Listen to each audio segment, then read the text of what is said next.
पीले दांत वाली बहू। रंजना कभी ब्रश नहीं करती थी। उसे कितनी बार उसके माँ बाप ने डांटा, लेकिन उसका कोई असर उस पर होता ही नहीं था, जिस कारण से उसके दांत पीले पीले हो जाते हैं। शादी के बाद, अरे बहू, वैसे तो तुझ में कोई कमी नहीं है, पर तेरे दांत इतने पीले कैसे हैं बेटा? कैसे है मतलब? कोई सर्जरी थोड़ी ना कराई है। वो तो क्या नाम, मैं ब्रश नहीं करती थी तो पीले हो गए। अब क्या करूं? आप कहे तो लाल करवा लूं या फिर काले? यार ये क्या है, क्यों माँ से लड़ रही हो? लड़ रही हूँ? अरे मैं लड़ रही हूँ या ये बोल रही है कि दांत पीले हैं, पीले। अरे तपस्या थोड़ी ना की है इन्हें पीले करने के लिए, बकायदा ब्रश नहीं किया है 20 साल तक, तब जाकर। छी, कैसी बात कर रही हो? ये उस वक्त तो पीले नहीं थे जब हम लोग तुम्हें देखने आए थे। अरे तब साफ करवा लिया होगा डेंटिस्ट के पास जाकर। अब देखो कैसे पीले पीले लग रहे हैं। रंजना सास की तरफ गुस्से से देखती है। फिर शुरू हो गई पीले पीले पीले। अरे पीले तो तभी थे जब मेरे हाथ का रसगुल्ला उड़ा उड़ा कर खा रही थी और बोल रही थी, लड़की नहीं गुणों का खजाना दे रहे भाई साहब आप। खैर, अब वो लोग करते भी तो क्या करते, पीले दांत वाली बहू पल्ले पड़ी थी तो झेलना तो था ही।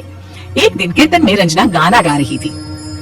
अरे कमलाबान, माँ का द्वार है, यहाँ तो सब शुद्ध होकर आते हैं, फिर अपनी बहू को ब्रश भी नहीं कराती तुम। दूर से पीले पीले दांत भक्ति में बाधा उत्पन्न कर रहे हैं। और कोई 2 साल की बच्ची थोड़ी ना लेकर आई हूँ मैं बहू बनाकर, अच्छी खासी लड़की है। अरे कैसे करवाऊं ब्रश, ये तो उसे खुद करना चाहिए ना।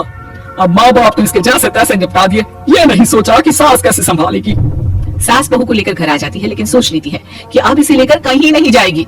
अगली रोज बहू कहती है, अरे क्या हो गया, मंदिर नहीं जाना क्या? कीर्तन का वक्त हो रहा है। मेरी मधुर वाणी से कान्हा जी जागते हैं और सोते हैं। आप तो जानती है ना उनकी भक्ति में कितना मन लगता है मेरा। वो क्या है ना, तबीयत ठीक नहीं लग रही है मेरी, आराम करूंगी मैं। तबीयत ठीक नहीं लग रही? अभी तो मिथुन के गाने पर नाच रही थी आप, और अब बोल रही है कि तबीयत ठीक नहीं लग रही। अरे भक्ति में मन लगा लो सासू माँ, ऊपर जाना है, क्या मुंह दिखाओगी आप? हाँ, सास को बहू की बात पर गुस्सा आ जाता है। मैं क्या मुंह दिखाऊंगी, इसकी चिंता तू ना कर, समझी?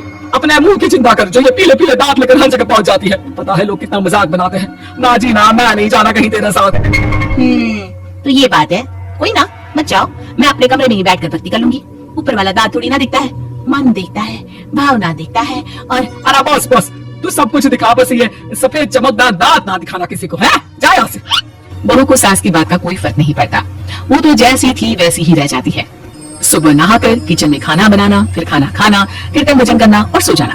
एक दिन, माँ जी मैं सहेली के घर जा रही हूँ, शाम को लेट आऊंगी। हाँ हाँ तो जाना, मैंने कौन सा तेरी आरती करनी है घर पर बैठकर। रंजना सहेली के घर जाती है जहाँ वो पार्टी में जाने की तैयारी कर रही होती है।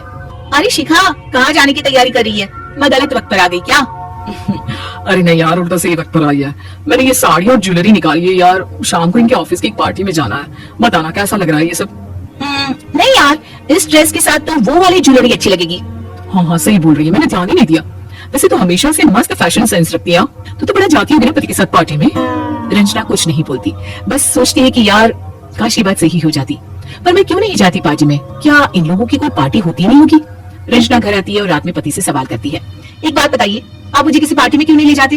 क्या आपके यहाँ ऑफिस में पार्टी नहीं होती? पति बेचारा क्या कहता कि दांत पीले हैं तुम्हारे इसलिए।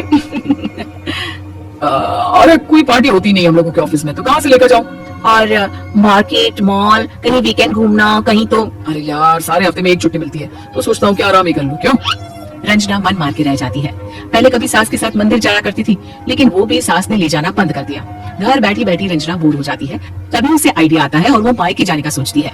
सासू माँ, 2 दिनों के लिए मम्मी के घर जा रही हूँ। अच्छा अच्छा ठीक है, आराम से जा।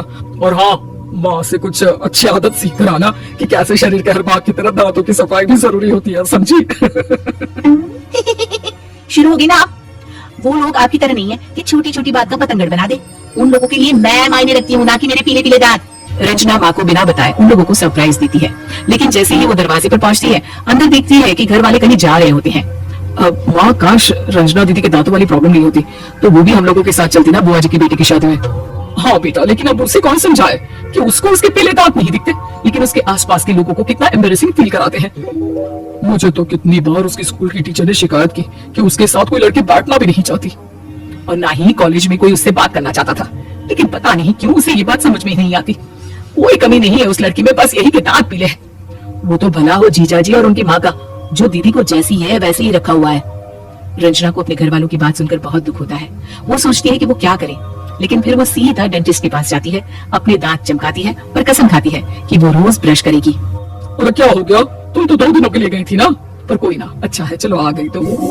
रंजना सास के सामने आकर खड़ी हो जाती है और पूरी स्माइल करती है, उसके चमकदार दांतों को दिखाती हुई। हैं? चले मंदिर। माँ मुझे माफ कर दीजिए, मैंने आप लोगों को बहुत एम्बेरसिंग फील करवाया। मैं आज से रोज ब्रश करूंगी।